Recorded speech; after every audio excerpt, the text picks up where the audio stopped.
está en su casa. Gloria a Dios. De verdad que humildemente ha hablado nuestro pastor Mellones con su corazón. Yo le voy a pedir que estemos un breve momento, por favor, de pie. Mientras nos ubicamos.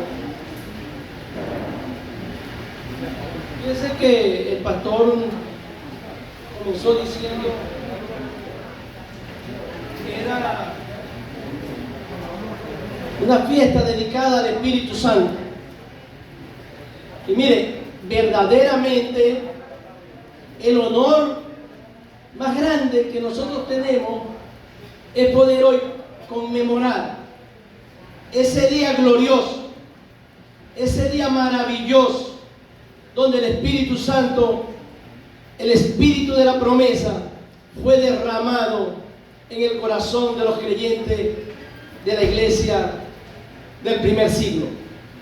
Estaban reunidos, y ya ustedes conocen la historia, esperando esa promesa, y de repente aparecieron lenguas de fuego. De repente vino un fuego estruendoso y tomó el corazón de aquellos que estaban esperando. Cuando la joven comenzó, ella dijo algo que a mí me llamó la atención. Siempre que voy a predicar, yo le pido: Espíritu Santo, algo, dame una señal pequeña que yo entienda que el mensaje verdaderamente viene de parte de ti. Ella dijo: ¿cuántos están dormidos?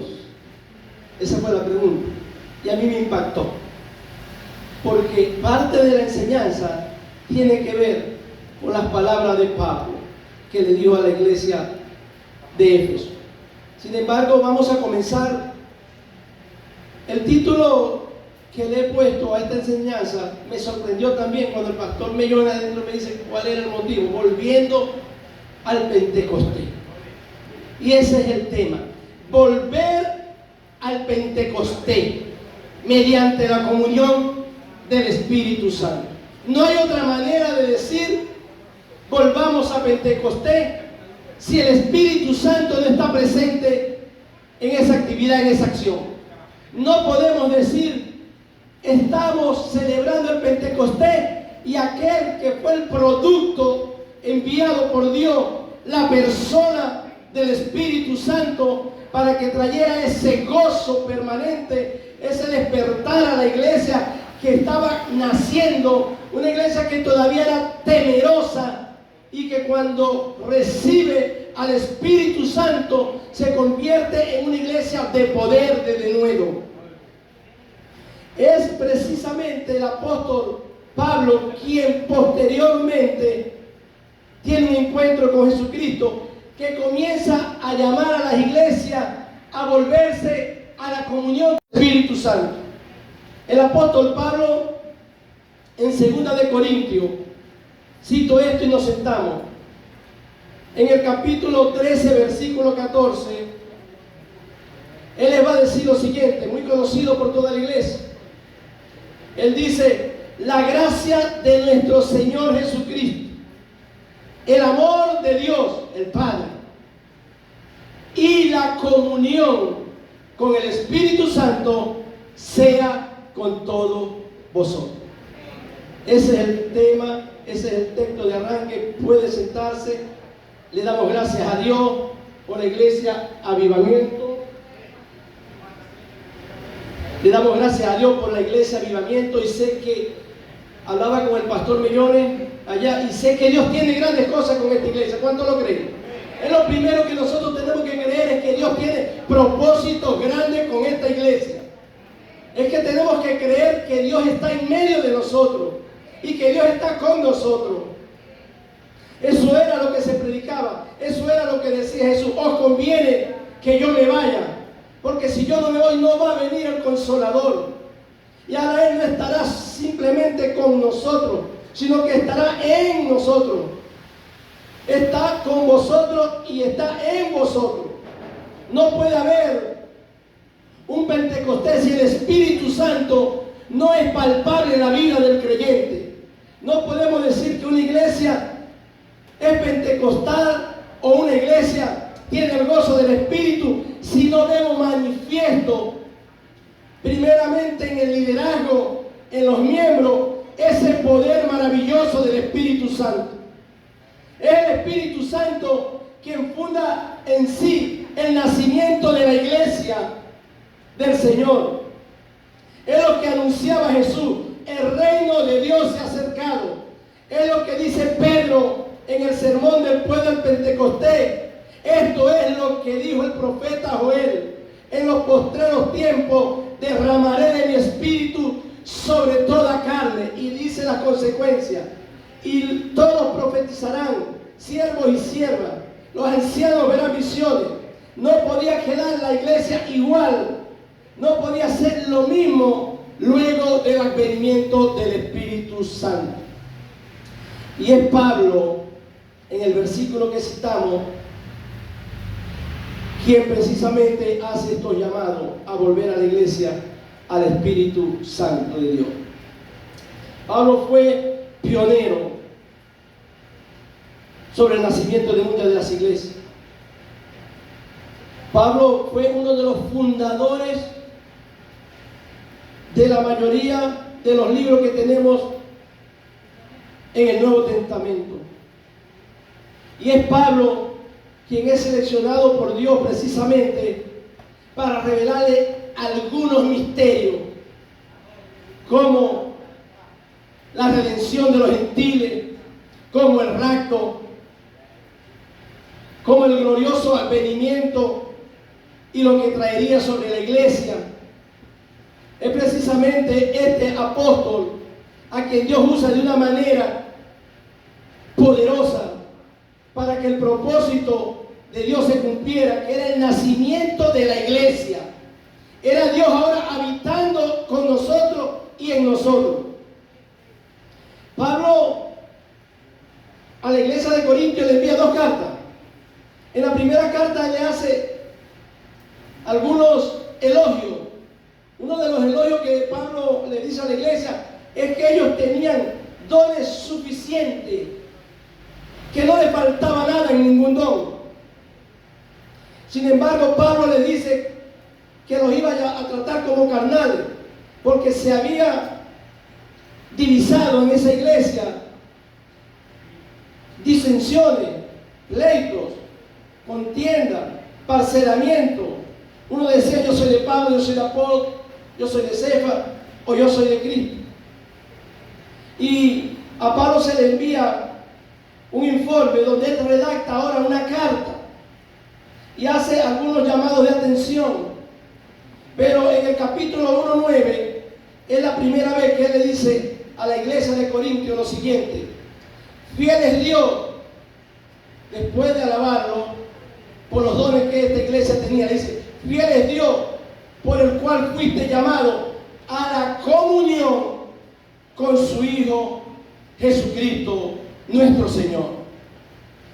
Luego, en esta segunda carta, que Pablo la escribe como respuesta, una de las cosas que Pablo hace es reconocer cómo una iglesia pequeña, pobre, se esforzaba ardientemente y quería participar de los privilegios de poder sembrar para la obra de Dios.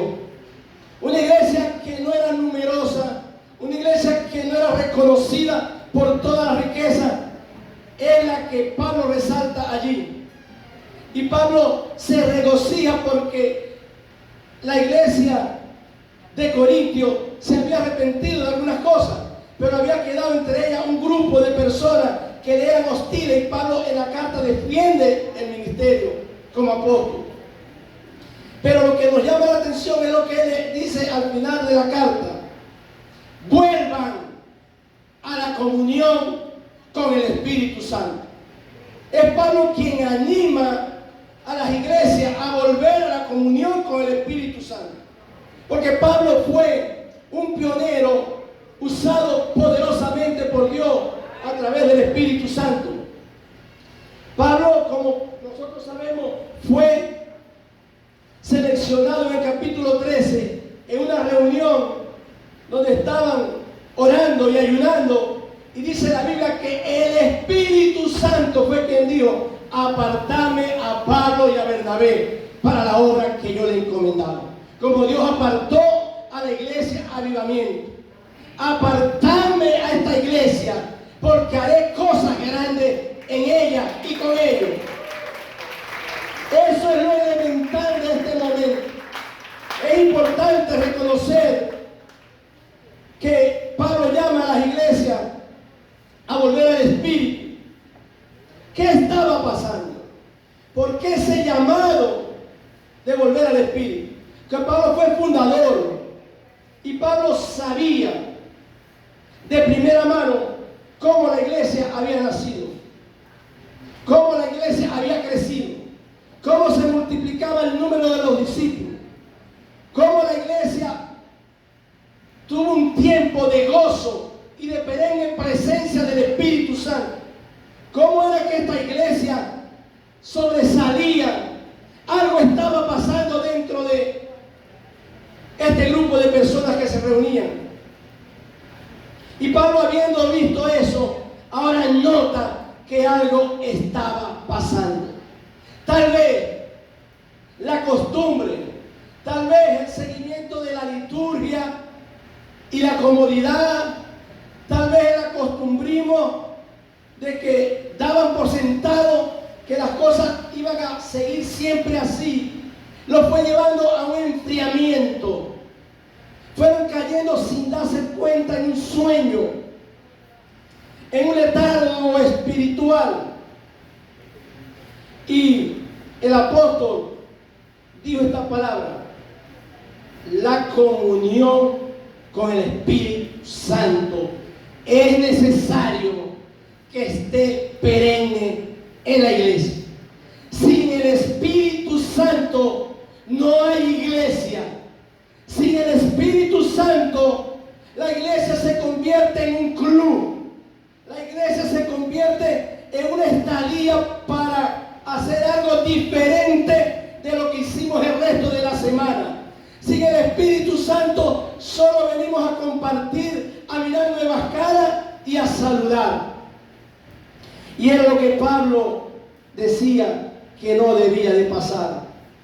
Y la pregunta que yo me hago hoy a mí mismo es: ¿qué produjo que la iglesia cayera en un sueño? ¿Qué produjo que la iglesia se adormeciera? ¿Qué produjo que la iglesia cayera en un enfriamiento? El enemigo es muy astuto, no es sabio, él es astuto. Y él sabe que si él nos lleva a nosotros como iglesia a conformarnos con el puro estudio de la palabra, que es hermoso y es bueno, con el canto, con el vamos a leer una escritura, pero ignoramos la importancia que tiene el Espíritu Santo en nuestras vidas, en lo personal. Sabe Dios que el Espíritu Santo es la persona que mantiene a la iglesia avivada. El Espíritu Santo es la persona de la Trinidad, por usar esta palabra, que se muestra y que le da vida a un cuerpo que estaba muerto. Ahora que el cuerpo que estaba muerto pasa a ser el cuerpo de Cristo. Él es la cabeza, Él es quien dirige, Él es quien comanda, Él es quien tiene el control, Él es quien decide lo que se debe hacer, Él es quien nos da el norte, Él es quien nos traza la senda. Y por Él vivimos y nos movemos. La pregunta la hizo la hermana cuando comenzó: ¿cuánto estamos dormidos? ¿Por qué la iglesia se enfría? ¿Por qué Pablo dice que era necesario volver al fuego de Pentecostés? ¿Por qué Pablo dice: ya he visto que ustedes también están encaminados? He visto el arrepentimiento de la iglesia de Corinto. He visto todo como ellos se han emparejado y cómo ellos se han levantado. Pero les voy a dar una recomendación: la comunión con el Espíritu Santo que no falte, que falte todo, que pueda faltar un techo, que pueda faltar un portón, que pueda faltar lo que falte, pero que no falte el poder del Espíritu Santo en la iglesia de avivamiento. Que el Espíritu Santo sea lo que la gente diga allá afuera. Algo extraño está pasando en avivamiento. Algo glorioso se está viendo en avivamiento. Algo que no se veía. Ya no es lo mismo. Están ocurriendo cosas. Pero eso va a depender de lo que nosotros permitamos que Él haga en nuestras vidas. Cuando Pablo le dice a la iglesia de Éfeso, sé lleno del Espíritu Santo, no está diciendo que el Espíritu Santo viene a rehabitar en nosotros, porque ya Él habita en nosotros.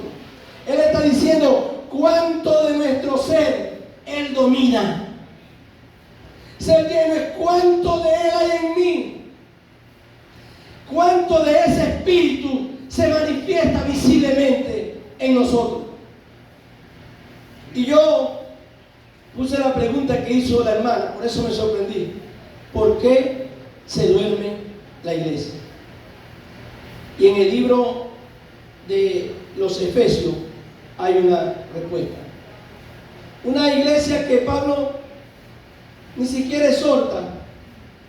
Una iglesia a la que Pablo le escribe y le va a decir quiénes son en Cristo, que ya están en lugares celestiales juntamente con el Padre, las bendiciones que ya tienen, que ya fuimos bendecidos espiritualmente, y le va a animar a que sigan así. Pero en el capítulo 5, mire lo que dice, y ahí yo quiero que usted esté ubicado. En el capítulo 5:11, él le dice: y no participen de las obras infructuosas de las tinieblas, sino más bien reprenderlas, porque vergonzoso es hablar aún de lo que ellos hacen en secreto.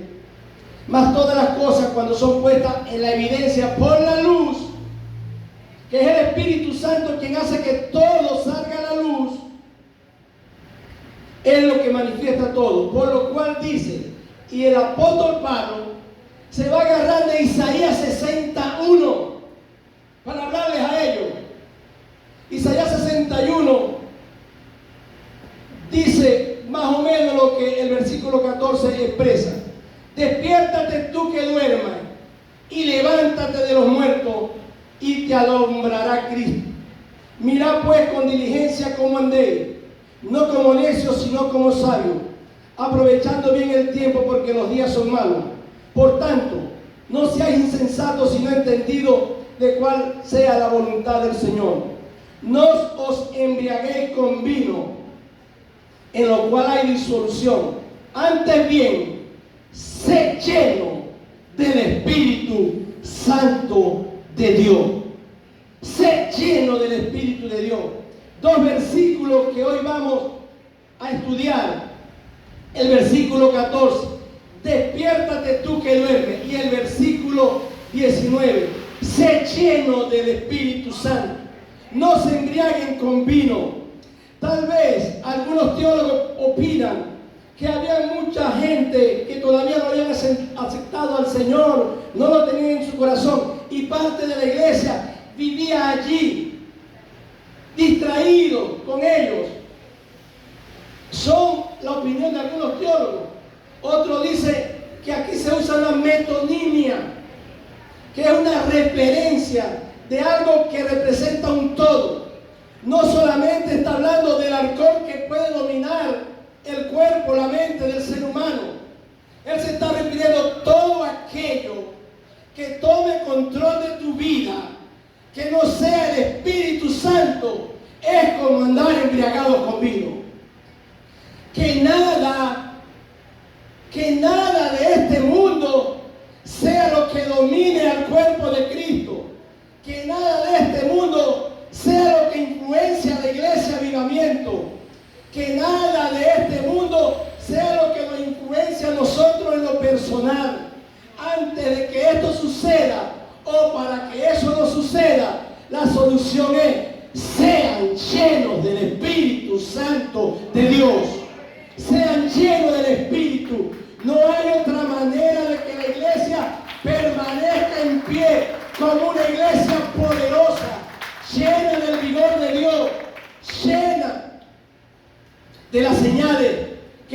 mostró en la iglesia del primer siglo. Lo segundo que dice, o que voy a tocar de estos versos que leímos, es: despiértate tú que duermes. ¿Por qué le dice que se despierte? Pero le dice algo más: levántate de entre los muertos. Cualquiera pudiera decir, estarían en un cementerio. ¿A qué muertos se está refiriendo? Él está diciendo, la gente que está allá afuera sin Cristo está muerta espiritualmente. Y ustedes, nosotros, no podemos vivir de la manera que ellos viven. Despiértate tú que duermes. Le está diciendo, están vivos, pero actúan como ellos, como si estuvieran muertos. Es hora de levantarse de allí. No hablen lo mismo que ellos hablan, porque vergonzoso es aún nosotros conversar de lo que ellos hacen en las tinieblas. Despiértate tú que duermes, pero le va a decir una palabra poderosa: y te alumbrará Cristo. ¿Por qué le dice esto? El llamado es a que la iglesia despierte y que sea llena del Espíritu Santo.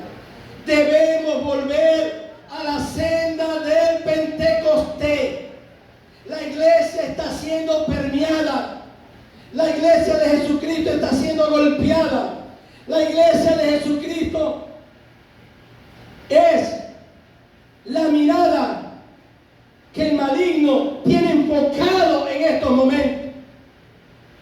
El maligno no está enfocado en cualquier otra cosa. Lo que él desea y anhela es que la iglesia se amecida y se adormezca.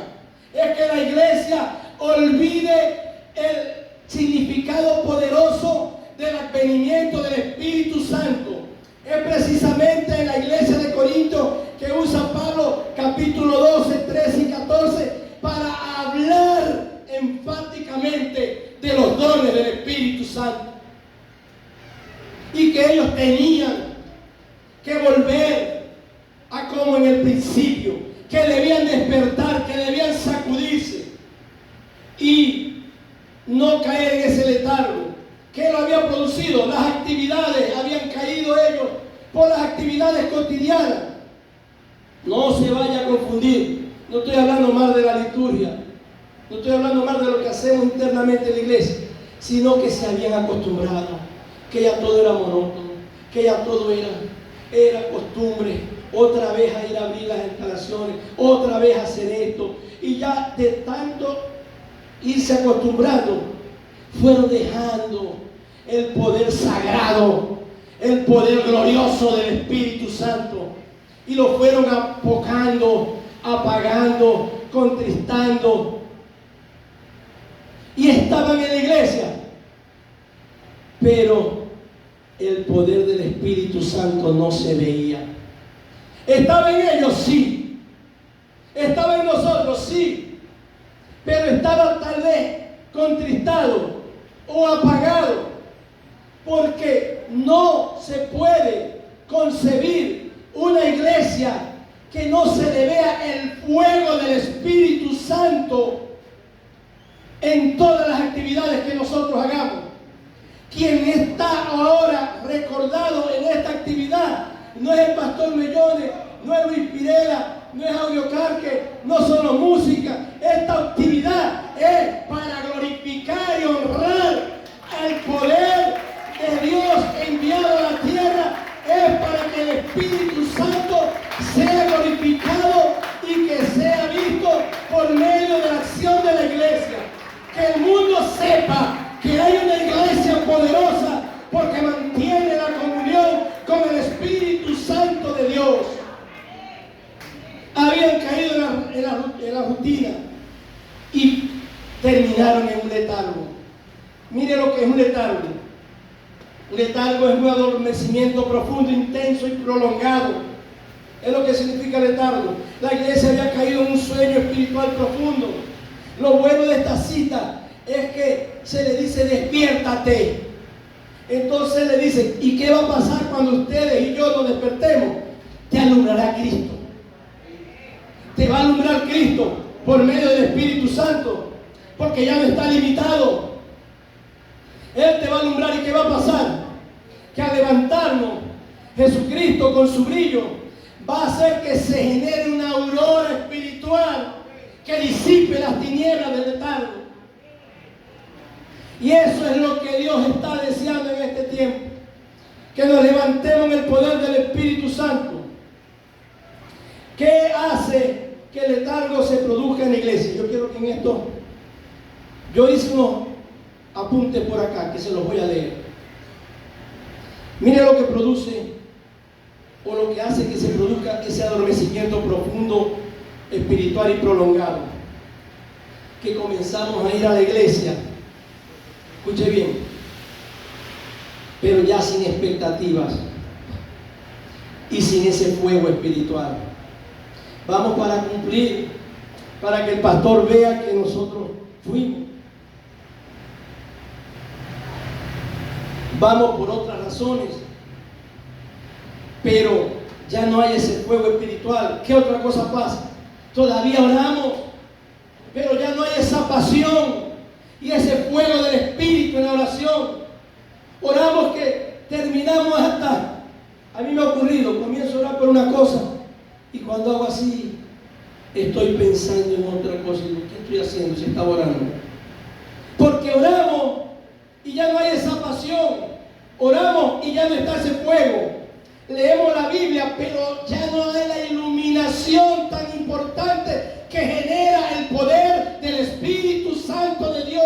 Nos conformamos al conocimiento, nos conformamos al estudio, que no es malo, es bueno y hay que hacerlo. Yo preparé un estudio para estar hoy acá, pero no puedo conformarme con el estudio después que el bosquejo está hecho. Ya no necesito nada, Señor.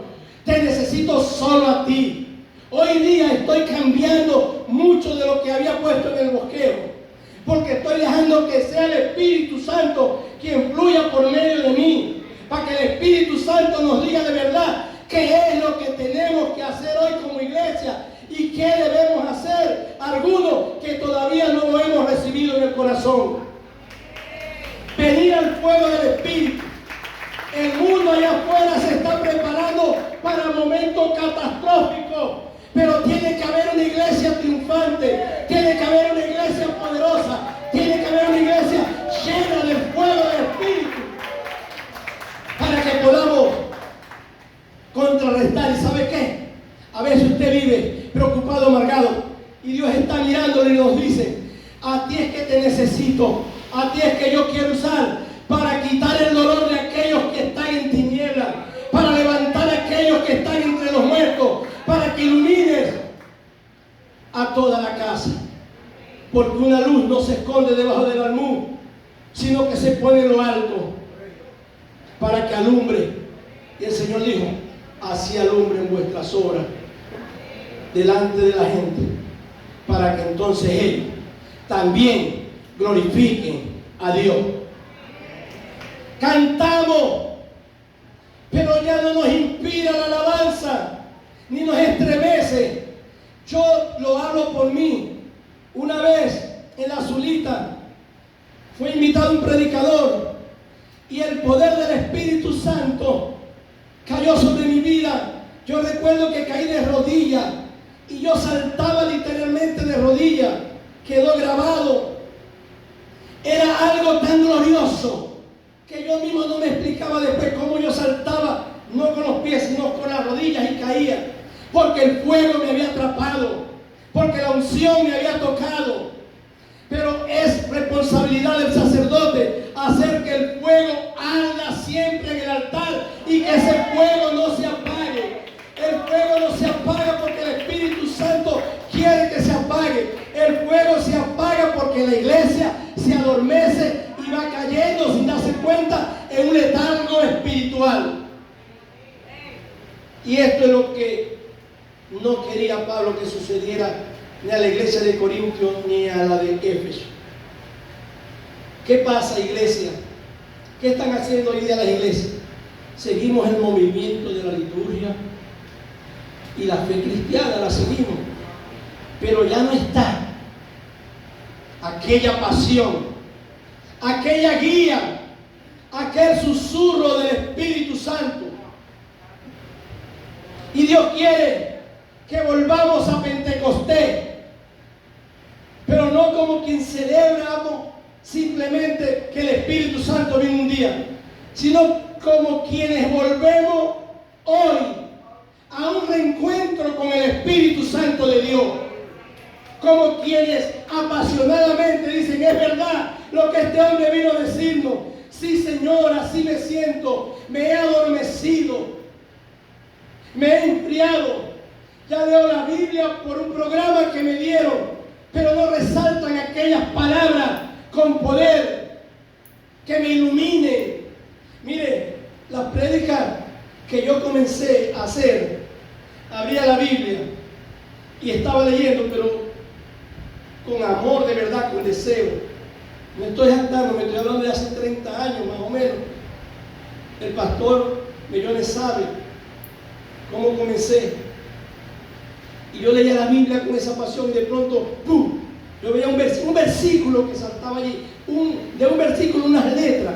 Y para mí esas letras eran suficientes. Ya de eso, sin hacer bosquejo, sin hacer nada, yo me paraba y yo hablaba de esas palabras, y lo que el Espíritu me fuera dando, yo soltaba, iba soltando, sin mucho conocimiento. No había teología, no había nada. Lo que había era un amor profundo, lo que había era un gozo. Aló, lo que había era un gozo del poder del Espíritu. Y yo le voy a decir algo, le puse aquí algunos tips. La comunión con el Espíritu Santo no es un momento, es un estilo de vida. Alejarnos del Espíritu Santo es secarnos. Donde el Espíritu Santo está, hay dirección, hay paz y hay poder. La comunión con el Espíritu es el puente entre la gracia de Jesús y el amor del Padre. El Espíritu Santo no es un invitado en tu vida, Él es nuestro compañero eterno. No podemos sacarlo de nosotros. Lo entristecemos, lo apagamos, pero Él no está allí por un momento. Se apaga con nuestras acciones equivocadas, se apaga cuando lo olvidamos, se entristece cuando no andamos como hijos de luz. Pero Él no se va, Él espera allí, espera hasta que nos reunamos como el día de Pentecostés. Una de las cosas que David, después de haber pecado